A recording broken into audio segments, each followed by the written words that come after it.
Halo teman-teman semuanya dimanapun Anda berada. Salam persahabatan dari saya, Peter Payuda, di channel Cross Christ. Kita sudah membahas 3 tipe atau 3 level persahabatan. Yang pertama, persahabatan yang dibangun atas dasar kemanfaatan. Jadi kalau ada manfaat, sepanjang masih ada manfaat, sama-sama ada untungnya, ya tetap bersahabat. Kalau sudah nggak ada manfaat, selesai. Ada yang bilang begitu ya. Ada lagi yang kedua, yaitu level pleasure, atau sama-sama senang, sama-sama hobi, dan ketika masih ada pertimbangan dan masa depan kesenangan-kesenangan kedua belah pihak, ya ikatan atau jalinan persahabatan terus berlanjut. Yang ketiga, ikatan persahabatan atau pertemanan atas dasar kebaikan-kebaikan, keluhuran-keluhuran, dan keagungan serta kemuliaan. Goodness friendship. Nah, di mana dan di level apa kita membangun sebuah ikatan pertemanan atau persahabatan? Seberapa banyak kita memiliki teman, memiliki sahabat? Ada orang bilang kan, saya sudah katakan di video yang mula-mula, satu musuh terlalu banyak, 1000 teman terlalu sedikit. Apakah benar demikian? Kalau begitu, bagaimana kita memperlakukan teman, memperlakukan sahabat, terutama di tengah-tengah krisis ekonomi, krisis sosial, krisis, ya segala macam krisis oleh karena pandemi COVID-19 ini. Bagaimana kita memperlakukan mereka, teman-teman kita? Atau jangan-jangan sudah tidak memperlakukan sama sekali? Wah, itu berbahaya. Nah, apakah kita memiliki teman, memiliki handai, memiliki sahabat? Itu pertanyaan saya sekali lagi. Bagaimana kita memperlakukan mereka? Kita lihat sekarang, apa pandangan filsuf atau para pemikir tentang persahabatan? Ada yang bilang persahabatan adalah satu-satunya di dunia ini tentang kegunaan yang semua umat manusia setuju. Nah, ini berarti asas utility, asas kemanfaatan. Pemikir saja sudah memikirkan, memprediksi bahwa ada asas kemanfaatan. Tetapi mungkin ini lebih dari keuntungan atau kemanfaatan secara materi, tapi secara holistik. Satu pihak dihiburkan, satu pihak dikuatkan, satu pihak ditopang, satu pihak dicari, satu pihak ditemukan. Nah, itu mungkin ke arah sana. Ada lagi tulis seorang filsuf Romawi yang bernama Cicero. Dia di abad pertama sebelum Masehi. Sementara semua orang bertahan lama pada persahabatan, tetapi teman sejati sulit didapat. Ya, ada orang bertahan lama sekali dalam pertemanan, dalam persahabatan, tetapi dia bilang teman sejati itu sulit didapat. Teman sejati seperti apa? Nah, tergantung kita mengikat persahabatan di level atau di tipe mana, di tipe kemanfaatan atau di tipe kesenangan.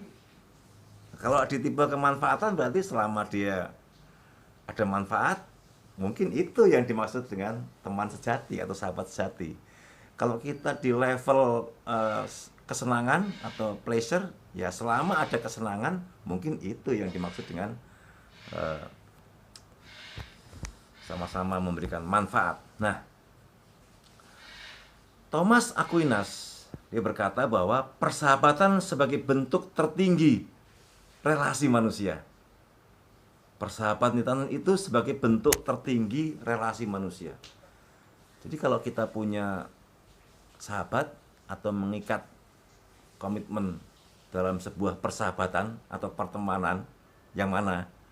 Ya mungkin yang ditunjuk oleh Thomas Aquinas ini adalah persahabatan dalam prinsip goodness, yaitu sama-sama satu visi dalam kebaikan-kebaikan, kemanusiaan, keadilan, keagungan, dan kemuliaan.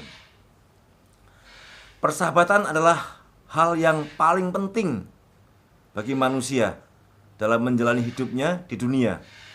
Karena tujuan dari persahabatan ialah kebaikan, ya kan? Goodness. Nah, teman-teman sekalian, masih Thomas Aquinas berkata, kebaikan merupakan tujuan dari mencintai, dan tindakan mencintai atau bersahabat itu adalah tindakan yang harus berkeutamaan.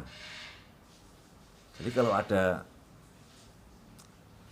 satu teman yang mengikat pertemanan dengan pihak lain, dan dia melihat ada satu penderitaan di satu tempat, satu daerah, dia tidak bisa memikul sendiri, dan hatinya begitu bergelora untuk mencurahkan hati dan pikirannya serta kekuatan finansialnya, tapi dia tidak juga dihitung, tidak mampu. Dia makanya mengajak temannya itu. Mengajak temannya untuk apa? Untuk bersama bahu-membahu mengangkat penderitaan itu atas nama kemanusiaan, atas nama keagungan, atas nama keadilan. Itu luar biasa. Kalau saudara punya teman seperti itu atas nama goodness, luar biasa. Nah, sekarang kita lihat pandangan Alkitab tentang persahabatan. Raja Salomo berkata, kalau kita baca dalam teks yang lain, orang yang suci hatinya, orang yang bersih, orang yang murni hatinya, itu menjadi sahabat raja. Nah, ini Raja Salomo. Tentu dia punya kebijaksanaan siapa kira-kira yang pantas atau layak menjadi sahabatnya. Salomo berkata, seorang sahabat menaruh kasih setiap waktu dan menjadi seorang saudara dalam kesukaran. Tentu dia punya banyak pengalaman ketika dia menjadi seorang pangeran yang masih balita, lalu remaja, lalu tumbuh sebagai pangeran yang dewasa, dan akhirnya dia menjadi raja. Ingat di video saya yang terdahulu tentang persahabatan, ketika kita dalam keadaan mapan, dalam keadaan di puncak karir, mencari sahabat mungkin begitu mudah, tetapi sahabat sejati belum tentu. Semua ikatan persahabatan diuji ketika ada keretakan, ada cobaan, ada ujian. Dan seorang sahabat yang sesungguhnya akan diuji juga ketika dalam kesulitan-kesulitan. Apakah dia tetap mempertahankan persahabatan atau meninggalkannya. Nah, rumusan dari Tuhan Yesus tentang persahabatan dalam Yohanes 15 ayat 13 dan seterusnya berbunyi demikian. Saya akan membacakan. Tidak ada kasih yang lebih besar daripada kasih seorang yang memberikan nyawanya untuk sahabat-sahabatnya. Berarti dia tidak menerima apa-apa, tapi memberi. Bahkan memberi nyawanya. Nyawa itu satu-satunya yang membuat dia bisa eksis, bisa bertahan, bisa berbicara, bisa mempengaruhi, bisa memimpin banyak orang dengan nyawanya yang tinggal diam di dalam tubuh fisiknya. Ayat 14, kamu adalah sahabatku jikalau kamu berbuat apa yang kuperintahkan kepadamu. Jadi Yesus mati untuk kita, menggantikan kita. Dia berperan dalam rangka, ini konteks sahabat ya, mati untuk kita yang diangkat menjadi anaknya, dan diangkat menjadi, disebut menjadi sahabat-sahabatnya. Itu luar biasa, saudara-saudara. Yesus juga berkata, kamu adalah sahabatku jikalau kamu berbuat apa yang kuperintahkan, apa yang diminta, apa yang disenangi. Kita membenci yang dibenci Tuhan, yaitu apa? Tindakan koruptif, rasis, diskriminatif, dan sebagainya. Itu tindakan yang dibenci Tuhan. Kita harus membenci yang dibenci Tuhan, itu dosa.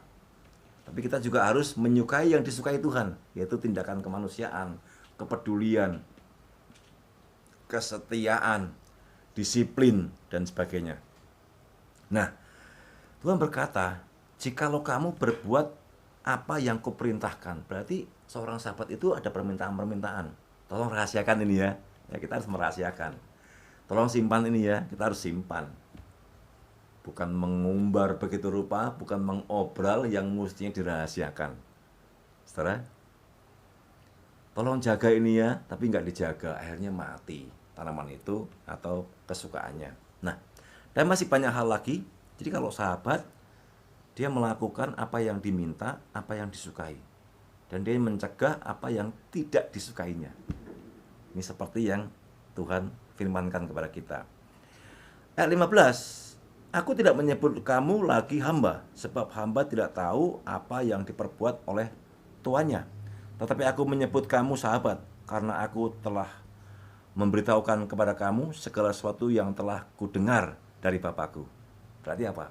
Rahasia surga. Rahasia tentang Yesus diberikan kepada kita anak-anaknya, yang disebut Tuhan itu kita ini sahabat-sahabatnya.